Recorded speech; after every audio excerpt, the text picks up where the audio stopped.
नमस्ते बच्चों। आज हम कल का जो पोएम खत्म हुआ है उसके कवि परिचय के बारे में आज हम अध्ययन करेंगे,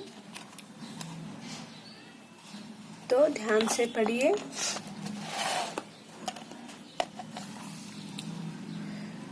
कविता का आशय।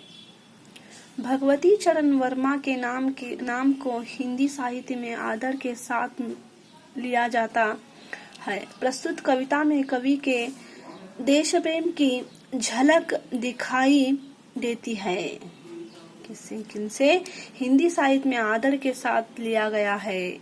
तो प्रस्तुत कविता कवि के देश प्रेम की झलक हमें दिखाई देती है। कवि जो भी हमारे मन से निकला हुआ शब्द हो, निकला हुआ वाक्य हो, जो भी हो, वो हमारे मन से अटूट रहता है, मन से जुड़ा हुआ रहता है। तो फिर इस पोयम देश प्रेम के बारे में हमें जानकारी देती है। तो इससे हमें क्या मालूम होता है कि कवि देश प्रेमी है।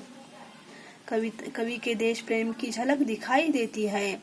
मातृभूमि को प्रणाम करते हुए उसमें विद्यमान अपार वन संपदा, खनिज संपत्ति का वर्णन करते हुए भारत के महान विभूतियों का स्मरण करते हैं, भारत माता की धरती की, और उसमें हमें मिलने वाले संपत्ति खनिज के बारे में वर्णन करते हुए कवि ने भारत के महानता की विभूतियों की स्मरण हमें किया है। इस कविता से भारत की महानता का परिचय प्राप्त होता है। इस कविता पढ़ने से हमें भारत कितना महान है, कितना श्रेष्ठ है, हम जान लेते हैं। तो आइए कवि परिचय। भगवती चरण वर्मा 1903-1981। श्री भगवती चरण वर्मा का जन्म 30 अगस्त 1903 को उन्नाव जिले उत्तर प्रदेश के शफीपुर गांव में हुआ था। कब हुआ था?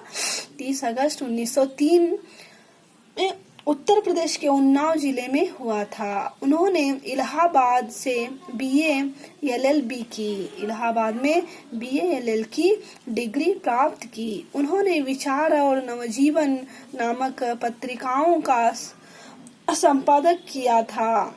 नवजीवन और विचार के पत्रिका के संपादक भी थे। आकाशवाणी के कई केंद्रों में भी सेवा की। अभी आकाशवाणी यानी कि रेडियो में भी कई क्षेत्रों में काम किए, यानी कि आकाशवाणी क्षेत्रों में केंद्रों में भी इन्होंने सेवा किया, काम किया। उनके चित्रलेखा उपन्यास पर 2 बार फिल्म निर्माण हुआ। उनके जो चित्रलेखा ये उपन्यास है, इस पर 2 बार फिल्म निर्माण हुआ। दूसरा उपन्यास भूले बिसरे चित्र साहित्य अकादमी से प्रस्तुत है। इनका दूसरा उपन्यास भूले बिसरे चित्र, इसे उन्हें साहित्य अकादमी पुरस्कार मिला है। अपने खिलौने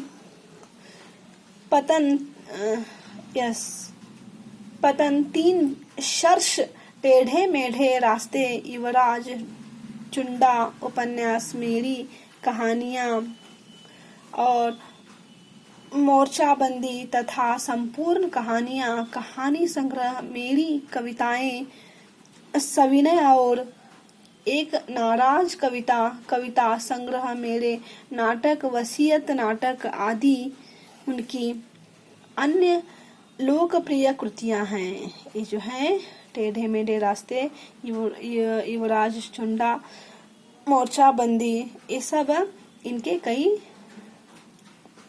लोकप्रिय कृतियां हैं। 5 अक्टूबर 1981 को वर्मा जी का देहांत हुआ। वो 5 अक्टूबर 1981 में उनका निधन हुआ, वो गुजर गए। ये जो है बच्चे कवि परिचय है। हर एक इंसान महान इंसान हो, जो इतिहास में प्रस्तुत हो, उन्हें याद रखना बहुत जरूरी है। हमें कल आगे कॉम्पिटिटिव एग्जाम भी फेस करना है। क्या पता कौन से लेखक, कौन से कवि और कौन से उपन्यास के बारे में हमें पूछा जाएगा। तो हमें कभी 1 बार पढ़े, 2 बार पढ़े, कभी भी पढ़ते रहना बहुत जरूरी है और ध्यान में रखना भी बहुत जरूरी है ना। तो फिर इधर आइए, शब्दार्थ।